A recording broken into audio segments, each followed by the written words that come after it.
کافی جیسے شخصیات کو رکھا قید و بند کی صحبتوں میں، اور علامہ فضل خیر آبادی جیسی شخصیات بڑی تکلیفوں میں جنہوں نے کتابیں لکھی، بناء النظیر حضور بے مثل ہیں، اور جہاد پر فتویٰ دے دیا کہ جہاد ہر صورت میں ہوگا، جو بھی کافر ہیں ان سے جہاد فرض ہے۔ جب انہوں نے فتوے دے کے انگریزوں نے دیکھا تو انہیں سزائیں دی، مسئلہ نہیں بن سکتا۔ فَاسْأَلُوا أَهْلَ الذِّكْرِ إِن كُنتُمْ لَا تَعْلَمُونَ، جب وہ کوڑوں پر کوڑے مار رہا ہے، قریب تھا کہ آپ کا تہمت کھل جاتا اور آپ کے جسم اطہر پر کوئی بھی کپڑا باقی نہ رہتا، تو غیب سے دو ہاتھ نمودار ہوئے، غیب سے دو ہاتھ نمودار ہوئے جنہوں نے تہمت کو پایا، یعنی جو رب کی اللہ اور اس کے رسول کے فرمان کی حفاظت کے لیے اپنی جان کا نذرانہ پیش کرے، پھر اللہ تعالیٰ ان کی عزتوں کی حفاظت فرماتا ہے۔ فَاسْأَلُوا أَهْلَ الذِّكْرِ إِن كُنتُمْ لَا تَعْلَمُونَ، اگر تمہیں مسئلہ نہیں آتا تو اہل ذکر سے اٹکل پر چنا لگاؤ، خود بخود ہی مسئلے کو بیان نہ کر دو، بلکہ مسئلہ وہی ہے جو ہمارے اکابرین نے طے فرمایا۔ اللہ تعالیٰ نے ارشاد فرمایا فَاسْأَلُوا أَهْلَ الذِّكْرِ إِن كُنتُمْ لَا تَعْلَمُونَ، یہ تھے علماء، یہ تھا علم، اور علم اٹھایا جا رہا ہے، جو حقیقت ہے اس سے پردہ اس صورت میں ڈالا جا رہا ہے کہ کسی طریقے سے حقیقت معلوم نہ ہو، ظاہراً کچھ ہوتا ہے، باطناً کچھ ہوتا ہے، اور عالم ربانی کی شان جو مسئلہ حجرے میں بیان کرے وہی بمانگ دہل عوام میں، وہی منبر پر، وہی چوراہے میں، وہی چوک میں، وہی بازار میں، وہی گلی میں، وہی کتاب میں، وہی زبان۔ فَاسْأَلُوا أَهْلَ الذِّكْرِ إِن كُنتُمْ لَا تَعْلَمُونَ، اہل ذکر سے پوچھو، اہل ذکر اولیاء ولی، اہل ذکر، اور یہ بات یاد ہے، ہر عالم ولی نہیں ہوتا، ہر عالم ولی، لیکن ہر ولی عالم ضرور ہوتا ہے، ہر ولی عالم، اس لیے رب نے فرمایا اہل ذکر سے پوچھو۔ اس کا ایک اور معنی یہ ہے وہ خود بھی تو عمل کرتا ہو تو پھر بھی پوچھو، اسی سے پوچھو جو خود بھی عمل کرتا ہے، اور جو خود عمل نہیں کرتا اسے پوچھنے کی ضرورت نہیں۔ فَاسْأَلُوا أَهْلَ الذِّكْرِ إِن كُنتُمْ لَا تَعْلَمُونَ، اگر تمہیں مسئلہ نہیں آتا خود بخود ہی اپنے پاس سے بیان نہ کر دو، بلکہ اہل ذکر سے پوچھو۔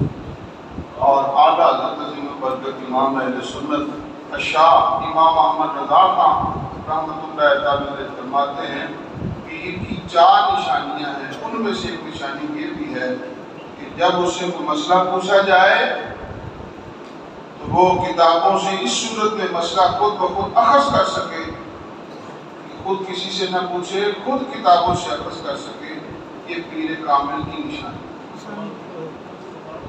یہ کوئی مردود طریقت نہ ہو، اپنے طریقت کے لحاظ سے بالکل حضور سے متصل، اور سب سے بڑی نشانی یہ بیان فرمائی پیر کامل کی، جس کا سلسلہ طریقت حضور سے ملتا ہو، اور سب سے بڑی نشانی یہ ہے کہ وہ صحیح العقیدہ سنی مسلمان ہو، ٹھیک ہے؟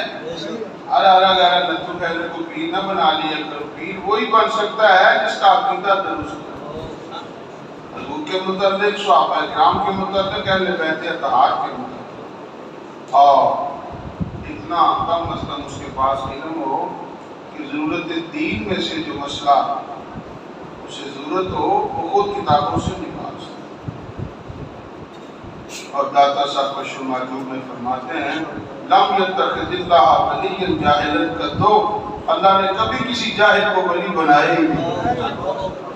جاہل اگر ولایت کا دعویٰ کرے تو جھوٹا ہے، جاہل اگر ولایت کا دعویٰ کرے تو جھوٹا ہے، ولی ہوتا ہی وہ ہے جو پہلے عالم ہو، یا علم لدنی کا رابطے سے تاج تھا؟ علم لدنی بھی تو آپ کی نعمت ہے، کتابیں نہیں پڑھی لیکن علم لدنی اللہ تعالیٰ نے عطا فرمایا۔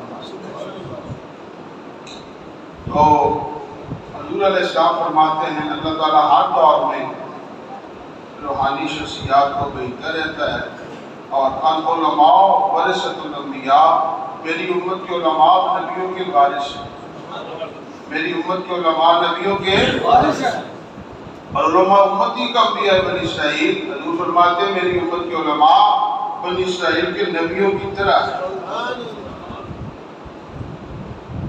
یہ چھوٹی سی چیز نہیں، بہت بڑا انعام ہے، بہت بڑا اکرام ہے۔ ہم تو طالب علم ہیں، اور حقیقتاً جو علماء ربانی ہیں وہ واقعی علماء کرام جن کی صورت دیکھ کر حضور کی صورت یاد آتی ہے، جن کی محفل میں بیٹھ کر روحانیت نصیب ہو جائے، جن کی محفل میں بیٹھ کر غیرت ایمانی نصیب ہو جائے، جن کی محفل میں بیٹھ کر اللہ اور اس کے رسول صلی اللہ علیہ وسلم کی محبت نصیب ہو جائے، سمجھو عالم ربانی۔ اور جس کی محفل میں بیٹھ کر ہر طرح کی لطائف اور اس طرح کے معاملات جس میں دین کی دوری ہو، وہ عالم ربانی نہیں ہو سکتی۔ عالم ربانی شریعت کے خلاف مسائل بیان کرے صرف حاکم کو خوش کرنے کے لیے، ابن الدرہم ہو، ابن الوقت ہو، وہ عالم ربانی نہیں ہو سکتا۔ عالم ایسا ہے جیسا یحمل اسفارا، اس پر کتابوں کا بول تھا، کمثل الحمار، قرآن نے مثال بیان کی ہے، اس کی مثال گدھے جیسی، اس کی مثال گدھے جیسی ہے۔ قرآن تو سارے پڑھتے ہیں لیکن حضور کی بے ادبی کریں گے تو گدھے۔ قرآن کہہ رہا ہے کون ہے؟ گدھے ہیں۔ یحمل اسفارا، جن پر کتابوں کا بوجھ ڈال دیا گیا ہے۔ حقیقتاً عالم ربانی وہی ہے جس کی صحبت میں بیٹھ کر خدا و مصطفیٰ یاد آ جائے، بھی عمل کریں اور کہیں بیٹھنے والوں کو بھی عمل کا، یہ ہے امر بالمعروف نہیں انل المنکر۔ صفحہ چٹ میدان دین کی باتیں نہ سر کو ڈانپے، کیوں جی؟ اسلام کے ساتھ مذاق نہ اڑائے، جو مرضی منہ میں آیا کہنا شروع کر دیا، یہ دین نہیں ہے۔ دین کے ساتھ مذاق ہے۔ جو کہنا، پہلے مسلمانوں والی شکل تو بناؤ۔ ابو بکر صدیق کی شکل ایسی تھی، فاروق اعظم کی شکل ایسی تھی، عثمان غنی کی شکل ایسی تھی، علی المرتضیٰ کی شکل ایسی تھی، اور جو داڑھی کا بوجھ نہیں اٹھا سکتا پورے اسلام کا بوجھ کیسے؟ جھوٹ کہتے ہو، فراق کرتے ہو، دھوکہ دیتے ہو، 70 سال ہو گئے مذاق کرتے ہوئے۔ ہم تو اللہ کی بارگاہ میں دعا کرتے ہیں یا اللہ ان بہروپیوں سے ہمیں نجات عطا فرمائے۔ کتنے دیے، کیوں جی؟ سب بڑھا دیے اللہ ماشاءاللہ۔ پہلے اسلام کا ساتھ کوئی محبت کا اظہار تو پتہ تو لگے اسلام۔ برادران اسلام، حضور علیہ السلام نے امت کے علماء کا مقام ذکر کیا ہے، اور یہ بھی حضور نے ارشاد فرمایا لو کان علم بالشریا لتنابن من ابناء الفارس، اگر علم اٹھ جائے، زمین سے اٹھا لیا جائے، فارس میں چند ایسے لوگ پیدا ہوں گے جو اس علم کو کھینچ کر سریا ستارے سے بھی زمین پر لے آئیں گے۔ بڑے عالم ہوں گے جو سریا ستارے پر علم پہنچ جائے، وہ اس علم کو زمین میں کھینچ کر لے آئیں، وہ کتنے بڑے عالم ہوں گے۔ کیوں جی؟ تو محدثین نے اس بات کی طرف اشارہ کیا ہے، اس سے مراد کشف الامہ، امام الائمہ، سراج الامہ حضرت امام اعظم ابو حنیفہ کی ذات ہے۔ حضرت امام اعظم ابو حنیفہ وہ ہیں جو فارسی نسل ہیں، اور اللہ تعالیٰ نے ان سے کام لیا کہ بہت سے مسائل کو انہوں نے استنباط کیا۔ لاکھوں مسائل کو امام اعظم ابو حنیفہ نے استنباط کیا، لاکھوں مسائل حضرت امام اعظم ابو حنیفہ نے قرآن حدیث سے نکال کر امت کو عطا فرمایا۔ جو امام اعظم کا مقلد و سنی حنفی ہے، جو امام شافعی کا مقلد و سنی شافعی ہے، امام مالک کا مقلد و سنی مالکی ہے، اور امام احمد ابن حنبل کا مقلد ہو تو سنی ہم بھی. حضرت امام اعظم ابو حنیفہ رحمۃ اللہ تعالی کے دادا جان شیر خدا علی مرتضیٰ مشرق شاہ حیدر کرار رضی اللہ تعالیٰ کی بارگاہ میں حاضر ہوئے اور آپ نے آپ کی بارگاہ میں تحفہ پیش کیا. ٹھنڈا مشروب جو اس دور میں بن سکتا تھا دودھ اور جسے فالودہ کی شکل دی گئی تو حضرت علی کی بارگاہ میں پیش کیا.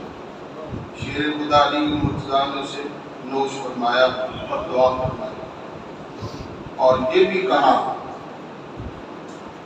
کہ اللہ تعالیٰ اس خاندان سے علم کا کام ہے. یعنی حضور علیہ السلام کی حدیث پاک سے بھی ثابت ہوا اور حضرت علی مرتضیٰ مشرق شاہ قرار کی دعا سے بھی ثابت ہوا یہ خاندان عام خاندان نہیں ہے، خاص ہے. اگر علم شرعیہ ستارے تک پہنچ جائے تو فارسی نسل اس علم کو کھینچ کر زمین میں لے آئیں گے. اور حضرت علی نے اس تحفے کو قبول کرتے ہوئے علم ہی کی دعا فرمائی. عبداللہ ابن مسعود حضرت امام اعظم کے دادا استاد ہیں. 7 صحابہ کرام کی حضرت امام اعظم نے زیارت فرمائی. اس لحاظ سے آپ تابعی ہیں. حضور فرماتے ہیں جس نے مجھے دیکھا اس پر بھی دوزخ کی آگ حرام اور جس نے میرے دیکھنے والوں کو دیکھا اس پر بھی دوزخ کی آگ حرام. حضرت امام اعظم عام شخصیت نہیں ہے، تابعین میں سے ہیں. اور حضرت امام اعظم ابو حنیفہ نے لاکھوں مسائل استنباط فرمائے جن کے شاگرد کا نام امام حسن اور دوسرے شاگرد کا نام امام ابو یوسف. یہ دونوں شاگرد ہیں. امام حسن یہ وہ ہیں امام محمد بن حسن، یہ وہ ہیں جو بہت امیر خاندان سے تعلق اور شہزادے تھے. آپ کی بارگاہ میں لائے گئے امام محمد بن حسن. عرض کی گئی حضور سے علم دین پڑھائیں. حضرت امام محمد رضی اللہ تعالیٰ عنہ کو تو حضرت امام اعظم فرماتے ہیں اب اس کی داڑھی نہیں آئی، اسے حفظ کراؤ. حفظ کر لے تو میرے پاس نہیں آئے. چھوٹی سی عمر ہے. خیال تھا کہ 2-2.5 سال لگ جائیں گے حفظ کرتے ہوئے. اسی سنا میں بارش ہو جائے گا پھر میرے پاس آئے گا، ہم علم دین پڑھائیں گے. 6 دن کے بعد پھر آپ کے والد لے کر پہنچے. عرض کی حضور آپ علم دین پڑھائیں. فرمایا میں نے تجھے پچھلے دن میں کہا تھا اسے حفظ کراؤ، قرآن پاک یاد کراؤ. عرض کی حضور 6 دنوں میں میرے بیٹے نے پورا قرآن ہی حفظ کر دیا. اس کے شاگرد کا حافظہ یہ ہے، خدا ہی جانتا اس کے استاد کا حافظہ کتنا. اور یہ واقعات کے اندر موجود ہے. امام محمد کا کتب خانہ لائبریری ایک جگہ سے دوسری جگہ منتقل ہوئی تو راستے میں عیسائیوں کی یہودیوں کی آبادیاں تھیں. زرتشتی رہتے ہیں، کچھ ایسے لوگ رہتے ہیں جو دین کو مانتے ہی نہیں، ظاہری قسم کے. جب امام محمد کا کتب خانہ ایک جگہ سے دوسری جگہ، اس دور میں ہاتھ سے کتابیں لکھی جاتی تھیں، مشینیں نہیں تھیں، ہاتھ سے کتابیں لکھی. اور اتنی لائبریری ہونا بڑی بات ہوئی اس دور میں. آج کیونکہ ہمارے پاس 6 لاکھ کتابیں تو ہم ماننے کے لیے تیار ہیں. کیوں جی؟ بڑی کتابیں منصورے میں، بڑی کتابیں ریپڈ میں، کتابیں بھی ہیں اور یتیمی بھی ہے. یتیمی اس لیے کہہ رہا ہوں کہ بے ادبی ہے حضور کی بے ادبی ہے. بے ادبی یتیم العلم ہے اور ادب بہت بڑی نعمت. کتابوں کا ہونا ضروری نہیں، ادب مصطفیٰ کا ہونا ضروری ہے.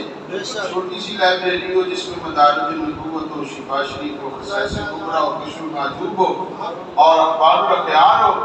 یہ کتابیں ہوں جس سے پڑھ پڑھ کر عشق مصطفیٰ نصیب ہو. کیوں جی؟ اور عشق مصطفیٰ نہیں تو لاکھوں کی لائبریری تجھے فائدہ نہ دے گی. کنالوں میں مدرسے ہیں اور علم کیا ہے، تبلیغ کیا ہے، حضور یہ نہیں جانتے. کیوں جی؟ یہ ہے ان کا مبلغ علم. بتاؤ عمارتوں سے فائدہ ہوگا؟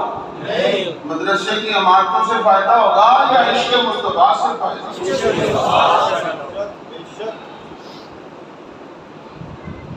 سرکار دو عالم صلی اللہ علیہ وسلم کی غلامی سے خوشا مکتبو مدرسہ و خانقاہ کہ در بود کیلو کال محمد.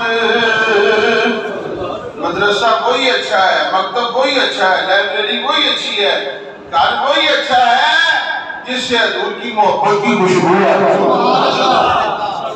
محبت مصطفیٰ کی خوشبو نہیں تو فائدہ آپ کی لائبریری ایک جگہ سے دوسری جگہ بیل گاڑیوں پر جا رہی ہے تو رستے میں لوگوں نے پوچھا یہ کتابیں کس کو، اتنا بڑا کتب خانہ کس کا ہے؟ تو کہنے والوں نے کہا کہ حضور کی امت کے کالم ہیں امام محمد، یہ ان کی کتب خانہ، ان کا لائبریری ہے، ان کی کتابیں جا رہی ہیں. سارے عیسائی یہودی ان کے کوپ اور پادری سمجھنے پر مجبور ہو گئے جب چھوٹے محمد کا علم یہ ہے تو بڑے محمد کا علم کتنا بڑا. اس مقام پر کہ عاشق مصطفیٰ حضرت علامہ علیہ بخش صاحب بڑے مسکرا کر یہ فکرہ فرماتے تھے، فرمایا چھوٹا محمد کتابوں کا محتاج ہے، بڑا محمد کتابوں کا محتاج ہے.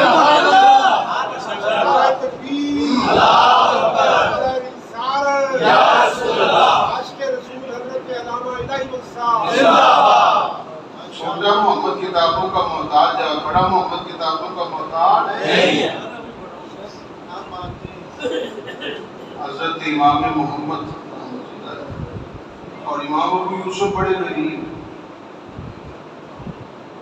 آپ کی جوتی ٹوٹی ہوئی تھی، سلائی کرانے گئے بازار میں تو موچی نے کہا ایک درہم لگے اس کو، تو آپ نے کہا درہم نہیں 10 مسئلے سن لو.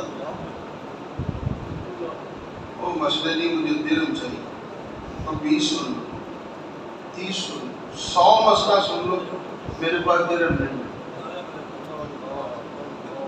100 مسئلہ سن لو، یعنی وہ مسئلہ اس لیے بھی نہیں سننا چاہتا تھا، پاکستانی نہیں تھا. وجہ یہ تھی کہ اس دور میں موچیوں کو بھی مسئلے آتے تھے، اس دور میں موچی بھی عالم کے قریب ہوتے تھے.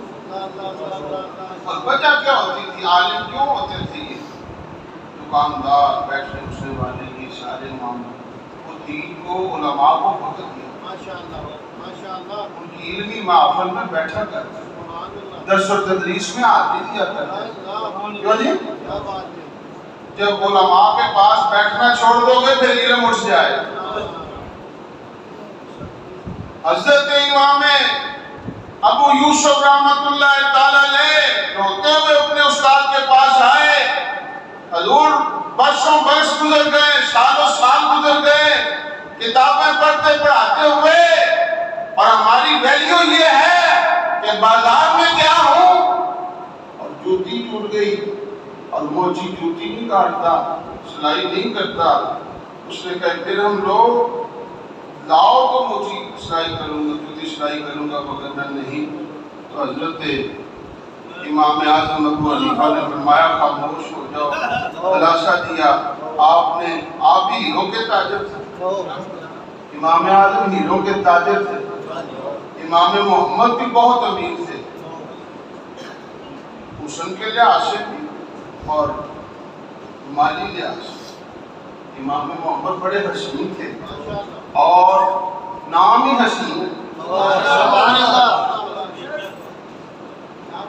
اور حضرت امام اعظم نے اپنے پاس ہی ہیرا دیا، فرمایا جاؤ لے جاؤ ہیرا اور ہیرے کی قیمت لگا،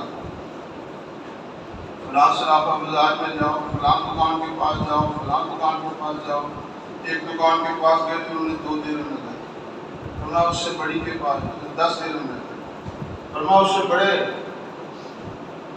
تمہیں شہباد کو پہچاننے والے کے پاس جاؤ، اس نے 1000 درہم لگائے. میں اس جوہری کے پاس جاؤ، میں تو جس کے پاس بھیج رہا ہوں۔ اس کے پاس جب پہنچے تو اس نے کہا یہ درہم مجھے دے دو، میری ساری دکان میں جو کچھ ہے سب لے لو، سب ہیرے تم لے لو، ایک ہیرا مجھے دے دو۔ تو وہ ہیرا لے کر امام اعظم کی بارگاہ میں آئے، حضور یہ اس نے کہا ہے، فرمایا دو قیمت لگی، کبھی 4 لگی، کبھی 10 لگی، کبھی 100 لگی، کبھی 1000 لگی اس ہیرے کی قیمت، اور ایسے جوہری میں قیمت لگائی۔ اس نے کہا سب کچھ لے لو یہ مجھے۔ آپ نے فرمایا بیٹا پیسے کی ویلیو کیا ہے؟ ہیرے کی قیمت ہیرے والا جانتا ہے، علم کی قیمت علم والا جانتا ہے۔ علم کی قیمت ایک حدیث حاصل کرنے کے لیے اٹھاؤ، ان محدثین کی تواریخ اور سیرت پر نظر ڈالو، ایک حدیث حاصل کرنے کے لیے انہوں نے مہینوں سفر کیا، سالوں سفر کیا، پتہ لگا فلاں کے پاس حضور علیہ السلام کی حدیث پاک ہے، اسے یاد ہے، اور عقل کے لحاظ سے، علم کے لحاظ سے، ایمان کے لحاظ سے، خاندانی لحاظ سے، نسب و طریقت کے لحاظ سے وہ بڑی عام شخصیت ہے۔ میلوں تک سفر کر کے اس کے پاس پہنچے اور حدیث لے کر آئے۔ یہ جو ہم حدیثیں پڑھتے رہتے ہیں یہ ویسے نہیں مل گئی، یہ محدثین کی کوششوں سے حاصل ہے۔ میں علم کی قیمت علم والا جانتا ہے، اور ہیرے کی قیمت آج تو ہمیں گھر بیٹھے سارا کچھ مل رہا ہے، لیکن پھر ہم شکر نہیں بتا رہے۔ اس دور میں سینکڑوں میل ملکوں کے ملک سفر کر کے لوگ حدیثیں لیتے تھے اور اسے یاد کرتے تھے۔ حضور فرماتے ہیں جس میرے امتی کو میری 40 حدیثیں یاد ہو جائیں جنتی ہے، 40 حدیثیں یاد ہو جائیں وہ، اور کتمان علم نہ کرا کیا کرے، جب اسے یاد ہو جائیں تو آگے پہنچائے میرے علم کو، سارے بولو آگے پہنچائے۔ اور کلم الناس علی قدر قولہم، حدیث پاک کی شان رکھنے والا ایسے لوگوں میں بیان کی جائے جو پاکیزہ لوگ، محفل پاکیزہ ہو۔ حضرت امام مالک سلسل جب کوئی حدیث پاک پوچھنے آتا، آپ غسل کرنا، خوشبو لگا، بیٹھے بیٹھے نہیں بیان کرتے، تخت بنایا ہوا تھا وہاں بیٹھے، بڑا خوبصورت خوشنما آپ نے تخت بنایا ہوا تھا وہاں بیٹھے، فرمان مصطفیٰ کی ہم نے حدیث بیان کرنی ہے پوری شان و شوکت سے بیان کیوں جی؟ حضرت امام مالک رحمۃ اللہ زندگی پر مدینہ شریف میں آپ نے قول و براز نہیں کی، باہر جا کر مدینے سے باہر کئی دن تک آپ کھانا نہیں کھاتے تھے، کہیں کو حاجت نہ، 10 لاکھ حدیث پاک کے آپ لاکھوں حدیثوں کے آپ نے محققین گزرے ہیں، ان رستوں سے علم ہمارے پاس ہے۔ حضرت امام ابو یوسف رحمۃ اللہ علیہ آپ کو امام اعظم نے فرمایا آج تو جوتی کی وجہ سے پریشان ہے، اس کی سلائی کی وجہ سے پریشان ہے، میری نگاہ دیکھ رہی ہے کہ عنقریب اس منصب پر فائز ہوگا کہ بادشاہ کا تاج تیرے قدموں میں ہو، بادشاہ کا تاج تیرے قدموں میں ہو۔ آپ چیف جسٹس مقرر اسلام ہارون رشید کے دور حکومت میں امام ابو یوسف چیف جسٹس مقرر، امام اعظم سے بھی کہا گیا، حجاج ابن یوسف نے کہا قاضی کو ذات بنے فرمائیں، میں سرکاری عہدہ لینے کے لیے تیار نہیں۔ اسی پر آپ کو شہادت ملی، قید میں ڈال دیا گیا، کہا آپ جھوٹ بولتے ہو، امام اعظم آپ کا علم، آپ کا مرتبہ، آپ کا رتبہ کہتا ہے، آپ بتائیں۔ آپ نے فرمایا پھر بتاؤ جھوٹا چیف جسٹس ہو سکتا ہے؟ تم خود ہی کہہ رہے جھوٹ بول۔ اس پر بادشاہ کا اور غصہ آیا اور سنائے۔ حضرت امام اعظم ابو حنیفہ کا وصال قید خانے میں ہوا ہے، یہ بادشاہوں نے ایسے کیا ہے کیوں جی؟ حضرت امام اعظم ابو حنیفہ اور امام ابو یوسف رحمۃ اللہ تعالی علیہ جب آپ چیف جسٹس ہارون رشید نے اپنی بیوی کو کہا، زبیدہ سے کہا، گھر میں کو انبن ہو گئی، معاملہ ایسا ہو گیا، ہارون رشید نے کہا شام تک اگر تم نے سورج کے غروب ہونے سے پہلے پہلے میری سلطنت کو نہ چھوڑا تو تجھے 3 طلاق، تجھے تو 2-3 گھنٹے گزرے، بادشاہ کا غصہ ٹھنڈا ہو گیا، زبیدہ بھی ہو رہی ہے، بادشاہ بھی ہو رہی ہے، بلائے مفتی علماء سارے کو، پھر دوڑتے ہیں مفتیوں کی طرف، پھر دوڑتے ہیں علماء کی طرف، کہتے ہیں طلاق دے دی، غصے میں آ کر طلاق دے دی، اور بیوقوف کسی نے خوشی میں بھی کبھی طلاق دی، کیوں جی؟ چائے بڑی اچھی بنائی ہے جائے تجھے طلاق کر دیا، ایسا بھی کہا، آج کھانا بڑا اچھا بنایا ہے تجھے طلاق، ایسا بھی ہوتا ہے، وہ طلاق ہوتی غصے میں، کیوں جی؟ پھر بھاگتے ہیں، پھر ادھر ادھر جاتے ہیں، اور اللہ نے مرد کو اختیار دیا، عورت کو اختیار نہ دیا، کیوں؟ سمجھ کے، سوچ کے، اچھے طریقے سے مشورہ کر کے فیصلہ کرو تاکہ بعد میں ادھر ادھر بھاگنا نہ پڑے، کیوں جی؟ اختیار کس کے پاس ہے؟ آپ یہ بھی چاہتے ہیں یہ بھی اختیار عورتوں کو ہی ملے، اس لیے چپ بیٹھے ہوئے ہیں، بہت سے اختیار ہم نے خود بخود عورتوں کو دے دیے ہیں، اور یہ بھی آپ چاہتے ہو سارے کہ یہ بھی اختیار عورت کو ہی مل جائے، اور اس کا نتیجہ کیا ہوگا؟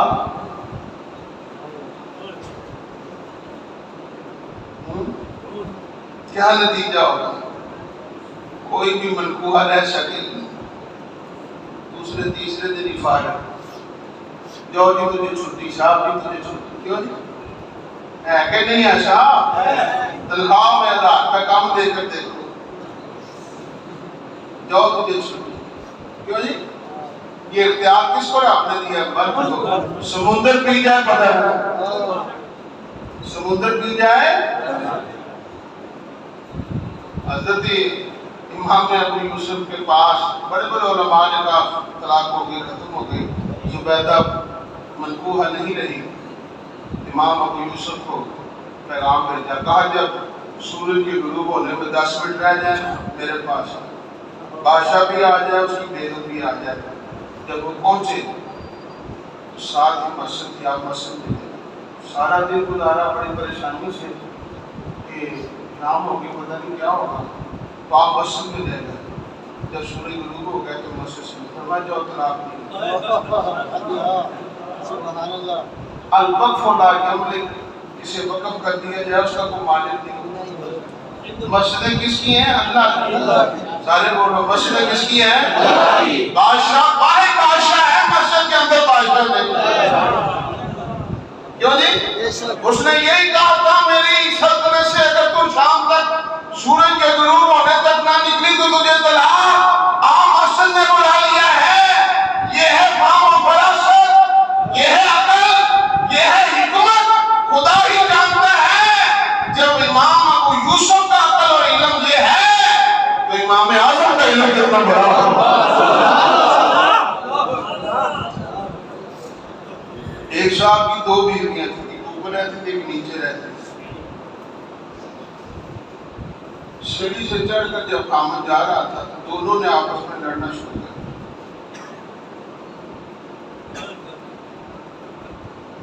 اس خامن نے کہا تجھے طلاق، غصے میں آ گیا، میں تیرے پاس آؤں تو تجھے طلاق، تیرے پاس آؤں تو تجھے، نیچے آؤں تو تجھے طلاق، اوپر آؤں تو تجھے طلاق۔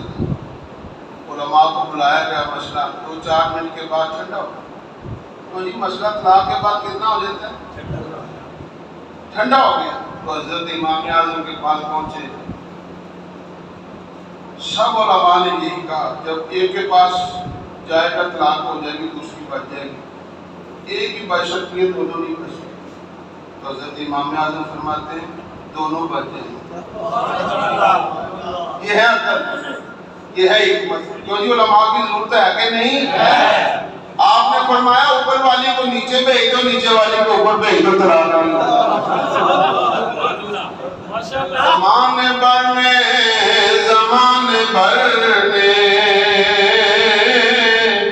بہت تجسس کیا لیکن اور ملا نہ کوئی امام تجھ سا امام اعظم ابو حنیفہ جو تیری تقلید شرک ہوتی محدثیوں کے سارے مشرک بخاری مسلم و ابن ماجہ امام اعظم ابو حنیفہ امام بخاری بھی مقلد ہیں جن کی حدیثیں پڑھ پڑھ کر ظالمت و محدث کہلاتے ہو وہ بھی مقلد ہیں امام شافعی حضرت امام نسائی بھی مقلد ہیں امام ابن ماجہ بھی مقلد ہیں امام ترمذی بھی مقلد ہیں اور امام ابو داؤد بھی مقلد ہیں سارے جو حدیثیں لکھنے والے سیاستہ والے سارے کے سارے مفتی احمد یارکا نعیمی رحمۃ اللہ علیہ فرماتے ہیں جو آپ کی تقلید شرک ہوتی تو یہ سارے محدثین مشرک ہو جاتے تقلید شرک نہیں بلکہ انہوں نے قرآن حدیث سے مسائل استنباط کیے ہیں اور دلائل میں اتنی کبھی آپ کا تفقع ہے کہ حضرت امام شافعی جیسی شخصیت فرماتی جو خود امام ہے آپ فرماتے ہیں نحنو عیال ابی حنیفہ فی الفقہ ہم فقہ میں امام اعظم کے بال بچے ہیں فقہ میں امام اعظم کے بال بچے ہیں اور داتا صاحب جیسی شخصیت جن کی مقلد ہو ان کے امام کا مقام کتنا بلند ہے داتا صاحب فرماتے ہیں میں نے خواب دیکھا بلال عشی کے مزار پر پہنچا لو جی مزاروں کا ہی ذکر ہے غوث اعظم امام احمد ابن حنبل کے مزار پر جا رہے ہیں داتا صاحب حضرت بلال عشی کے مزار پر جا رہے ہیں بلال عشی حضور کی بارگاہ میں جا رہے ہیں اور داتا صاحب بلال عشی اور بلال عشی رضی اللہ تعالیٰ حضور کی بارگاہ میں داتا صاحب بلال عشی اور داتا صاحب کے اپنے مزار پر خواجہ معین الدین چشتی آ رہا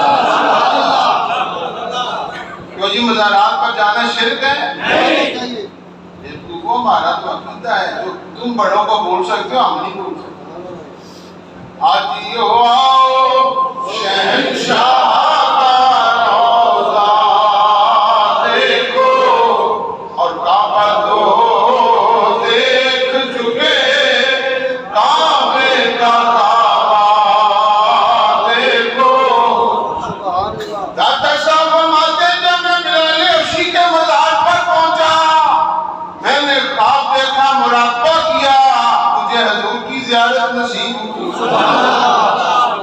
مجھے حضور کی میں نے دیکھا حضور باب بنی شیبہ سے بنو ہاشم سے تشریف لا رہے ہیں حضور علیہ السلام کو آتے دیکھا حضور کے ہاتھ میں کوئی بزرگ ہیں بابا جان جنہیں حضور نے اپنے ہاتھوں میں اٹھایا ہوا ہے حضور علیہ السلام کی بارگاہ میں عرض کی یا رسول اللہ آج زیارت نصیب ہو رہی ہے موقع کو غنیمت جانا کہ یا رسول اللہ یہ بابا جان کون ہے یہ بزرگ کون ہے تو حضور کا جواب امام توست و امام اہل دیار توست علی حجویری ہے تمہارے اور تمہارے شہر والوں کے امام امام اعظم ابو حنیفہ تمہارے اور تمہارے شہر والوں کے امام امام اعظم ابو بلند آواز سے بولو تمہارے شہر والوں اور داتا صاحب سمت لاہوری لاہور والے ہیں کہ نہیں داتا صاحب یہ لاہور کی کچھ نصیبیت داتا صاحب کہاں سے یہاں حضور نے فرما دیا فرمایا علی حجویری ہے تمہارے شہر والوں کے امام امام اعظم حضور کی نگاہ دیکھ رہی یہاں زیادہ حنفی پائے جائیں گے اور علی حجویری یہاں ڈیرہ لگائیں گے تو فرمایا کہ تمہارے شہر والوں کے امام امام اہل دیار توست تو لاہور والوں تو خوش نصیب ہو تمہارا ذکر حضور کی زبان پر آ رہا ہے نعرہ تکبیر اللہ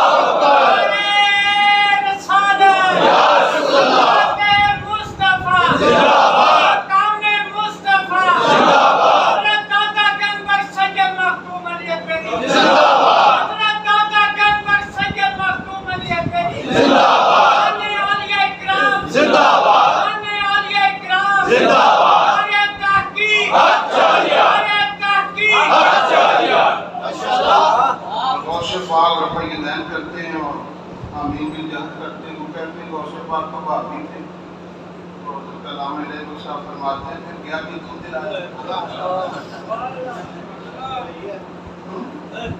وہ جو رفع یدین کرتے ہیں امام احمد ابن حنبل کا مقلد ہو کر فرماتے ہیں ٹھیک ہے آپ فرماتے ہیں میں نے جب کمپیئر کیا دونوں کے مسائل کو میں نے دیکھا اور انالائز کیا تو نتیجہ یہ نکلا امام اعظم کے دلائل مضبوط ہیں تو میں جب امام احمد ابن حنبل کے مزار پر حاضر ہونے پر پہنچا اجازت لینے کے لیے اور بہجت الاسرار کے اندر موجود ہے جس کو پڑھ پڑھ کر شاہ المالی بن گئے بہجت الاسرار پڑھ کر شاہ محمد غوث بن گئے شاہ گدا بن گئے شاہ کمال بن گئے بہجت الاسرار بڑی مضبوط کتاب ہے شان غوث اعظم پر فرماتے ہیں جب امام احمد ابن حنبل کے مزار پر حاضر ہوا قبر شک ہو گئی امام صاحب باہر آئے فرمایا بیٹا عبدالقادر تو نے میری تکلیف چھوڑنے کا فیصلہ کیا ہے ادھر تو لاکھوں غوث کتب بنی ہیں میری طرف تو چند ہے جن میں سے تو ہے تیری وجہ سے میرا امامت قائم اور دائم ہے میں پھر وہ اس وجہ سے میں نے ان کی تکلیف کا طلب کیا اور ان کی تکلیف میں رہا تو عبدالقادر جیلانی بھی جانتے ہیں کہ امام اعظم کا فکر کتنی بڑی فکر ہے تو ایک تحفہ ہے وہ میں عرض کرنا چاہتا ہوں مجدد الفسانی شیخ احمد سرہندی قدس سر العزیز مکتوبات میں فرماتے ہیں آپ فرماتے ہیں میں نے عالم مشاہدات میں یہ مشاہدہ کیا ہے کہ قرب قیامت میں امام مہدی اور حضرت عیسیٰ علیہ السلام جیسی شخصیات تشریف لائیں گی لیکن وہ خود رسول ہوں گے وہ خود امام ہوں گے وہ خود کسی کے مقلد نہیں ہوں گے لیکن ان کی فقہ کا تمام فیصلے امام اعظم ابو حنیفہ کی فقہ کے مطابق مجھے سمجھ آ رہی ہے دادا صاحب فرماتے ہیں پھر اٹھایا کیوں یہ تشریح بڑی مزیدار ہے دادا صاحب فرماتے ہیں آگے خود ہی واقعے کو بیان خواب کو بیان کرنے کے بعد خود ہی تشریح فرماتے ہیں فرمایا حضور نے اس لیے اٹھایا ہوا ہے رسول کو تو ٹھوکر لگ نہیں سکتی لگ سکتی ہے حضور نے اٹھا لیا ہے نہ مجھے ٹھوکر لگے نہ امام اعظم کو ٹھوکر لگے ان کے ہر فیصلے ٹھوکر سے پاک اور جب پہنچے عرض کی یا سید السادات جے تو کا قاصدہ یا رسول اللہ میں آپ کی بارگاہ میں قاصد بن کر آیا عرض کی السلام علیکہ یا سید المرسلین حضور کی قبر انور سے جواب آیا وعلیکہ السلام یا امام المسلمین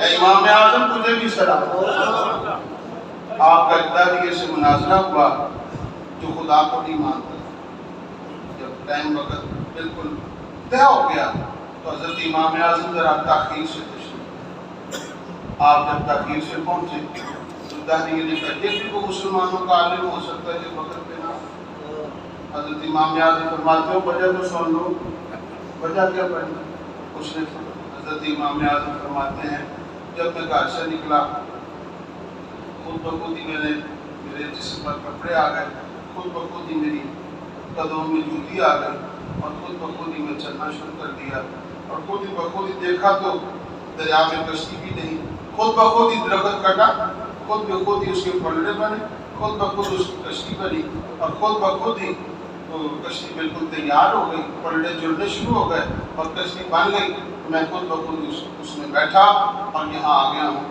کشتی نہیں تھی تو تاخیر ہوئی ہے تو اس داہیے نے کہا ایسا بھی ہو سکتا ہے کشتی خود بخود بن جائے درخت خود بخود کٹ جائے ایسا بھی ہو سکتا ہے پلڑے خود بخود بن جائیں ایسا بھی ہو سکتا ہے تختے خود بخود جڑ جائیں تو حضرت امام اعظم فرماتے ہیں داہیے میں مناظرہ جیت چکا ہوں جب کشتی خود بخود نہیں بن سکتی تو کائنات کا نظام خود بخود کیسے چلے اور طالب علمی کے دور میں آپ کا ایک مناظرہ ہوا بڑا مشہور ہے حضرت امام احمد کتابیں پڑھ رہے ہیں روز بروز حضرت امام اعظم نے دیکھا میرے استاد بڑے پریشان ہیں عرض کے دور پریشان کیوں ہیں میں کل دہری کے ساتھ مناظرہ خلیفہ نے بلایا ہے ادھر دہریہ ہوگا ادھر خلق خدا ہوگی ادھر مناظرہ ہوگا اور ادھر مسلمانوں کی طرف سے میری ڈیوٹی لگی ہے تو حضرت امام حماد کی بات کرنے اس کے ضرور آپ خود نہ جائیں مجھے بھیج دیں. بیٹا تو طالب علم میں جائے گا تو اس کی ضرور اگر میں رہ گیا لوگ یہ کہیں گے نا طالب علم ہے, اور اگر میں کامیاب ہو گیا تو لوگ کہیں گے جس کا شاگرد ایسا ہے استاد کیسا ہو. جب امام اعظم میدان مناظرہ میں اترے استاد صاحب خوش ہو کے بھیجا, استاد صاحب کی ساتھ ہے فرمایا مسلمانوں کی طرف سے مناظر نعمان بن ثابت امام اعظم.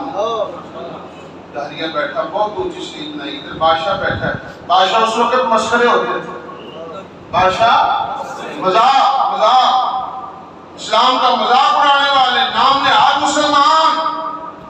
اس بادشاہ بیٹھا ہوا ہے تخت پر, ادھر دہریہ بیٹھا ہوا ہے. حضرت امام اعظم نو عمری ہے, شباب کا عالم ہے. جب آپ تشریف لائے تو اس داعیے نے کہا مسلمانوں کی طرف سے مناظر کون ہوگا؟ کہا کہ طالب علم نعمان بن ثابت جنہیں امام اعظم کے نام سے آج ساری دنیا میں یاد ہے. اس نے کہا تم جواب دو گے؟ کہا ہاں میں جواب دوں گا, لیکن تو سوال پوچھنے کا جواب میں دوں گا. پہلی بات یہ ہے شاعر نیچے ہوتا ہے مجیب اوپر ہوتا ہے. سوال پوچھنے والا شاعر نیچے ہوتا ہے مجیب, تجھے نیچے آنا پڑے گا مجھے اوپر جانا. شاعری بلکہ خدا نے کہا اور بادشاہ نے کہا آپ تو یہ صحیح کہہ رہے تھے نیچے جانا پڑے گا. وہ نیچے آیا, امام اعظم اوپر تشریف لائے. اس نے کہا چاہیے تیرا سوال کیا ہے؟ بادشاہ نے پوچھا تیرا سوال کیا ہے؟ کہا خدا ہے تو کیا کر رہا ہے, خدا ہے تو اس کا رخ کدھر ہے, خدا ہے تو اس سے پہلے کیا تھا. جب اس نے پہلا سوال پوچھا خدا ہے تو کیا کر رہا ہے, امام اعظم رحمۃ اللہ علیہ فرماتے ہیں داعیے تجھے ابھی تک نہیں پتا لگا, تجھے نیچا کر رہا ہے مجھے اونچا کر رہا ہے. یہ ہے امام اعظم. خدا ہے اس کا رخ کدھر ہے؟ میں شمع لاؤں, شمع جلائی گئی, چاروں طرف رخ ہے. فرمایا خدا ہے اینما تولوا فثم اللہ نور السماوات والارض, اللہ کا نور چار ٹانگے عالم میں ہے. خدا ہے تو اس سے پہلے کیا ہے؟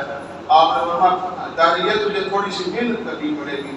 اس کو کہا تجھے گنتی گننی پڑے گی 1 سے 100 تک. اس 100 تک پہنچا, کوئی حرف چھوٹنے نہ پائے, کوئی حرف 100 تک ہی نہ. پھر تمہیں 100 سے واپس آؤ, 100 99 98 97 96 95 94 93 92 91 90 کا پیچھے آؤ, 70 سے پھر 60 سے 40 سے 10 تک پہنچا. کب 10 سے بھی پیچھے آؤ, 10 9 8 7 6 5 4 3 2 1. ایک سے پہلے کا ایک سے پہلے کیا ہے؟ جب امام اعظم نے کہا ایک سے پہلے کیا ہے, ایک سے پہلے 0 ہے. اس بات اللہ شریف سے پہلے بھی 0 ہے. یہ ہے امام اعظم. جب علمی میں پتہ لگ گیا یہ بچہ کتنا کامیاب. حضرت امام اعظم ابو حنیفہ کے متعلق حاتم ابن اسم فرماتے ہیں میں نے نبی پاک صلی اللہ علیہ وسلم کی بارگاہ میں عرض کی یا رسول اللہ میں آپ کو کہاں پاؤں, آپ کے چہروں کو کہاں دیکھوں, آپ کو تلاش کرنا ہو تو کہاں تلاش کروں. کشف المحجوب میں داتا صاحب فرماتے ہیں حاتم ابن اسم کو حضور نے فرمایا مجھے تلاش کرنا ہے انا عند ابی علم ابی حنیفہ کا, مجھے تلاش کرنا ہے تو ابو حنیفہ کے علم کے پاس. سمجھنے کی توفیق عطا فرمائے اور ان بزرگان دین کے تعلیمات سے ہمیں پورے طریقے سے واقف کرنے کی توفیق عطا فرمائے.